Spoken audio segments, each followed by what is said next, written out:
Chapter 27, Emby and the Admiral. Emby has no idea of all the gears turning in the graveyard, or even that he's one of them. His world is contained within the square panels of his comic books and the well-defined borders of a pinball machine. Staying within those borders has been a successful defense against the injustice and cruelty of life outside of them. He does not question the oddness of the trio that just left for Alaska. It's not his business. He does not sense the tension in Connor. Connor can take care of himself. He does not spend time wondering about Roland. He just stays out of Roland's way. But keeping his head down does not keep him in the safe zone. Emby is, in fact, the central bumper on the pinball board, and every single ball in play is about to rebound off of him. The Admiral has called for him. Emby now stands nervously at the entrance to what was once the mobile command center for a president of the United States. There are two other men here. They are in white shirts and dark ties. The black sedan that waits at the bottom of the stairs must be theirs. The Admiral sits at his desk. Emby tries to decide whether he should enter or turn around and run away, but the Admiral sees him and his gaze freezes Emby's feet in place. "You wanted me, sir?" "Yes, have a seat, Zachary." He forces his feet to move toward the chair across from the Admiral. "Emby," he says. "Everyone just calls me Emby." "Is that your choice or theirs?" asks the Admiral. "Well, theirs, mostly, but I got used to it." "Never let anyone else name you," says the Admiral. He leafs through a file with Emby's picture clipped to the cover. It's a full file, and Emby can't imagine how there could be enough interesting things in his life to fill a file that thick. "You may not realize this, but you're a very special boy," says the Admiral.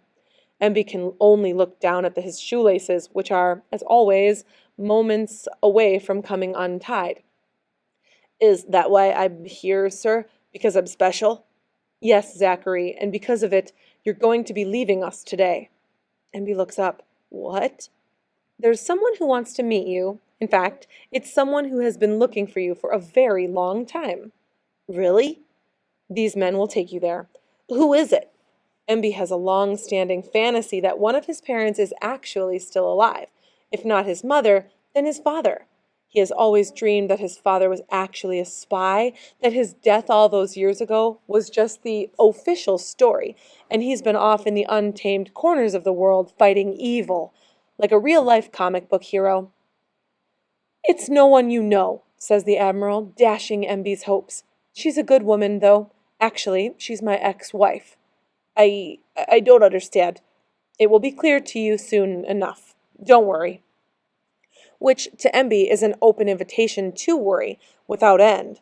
It makes him start to hyperventilate, which makes his bronchial tubes begin to constrict.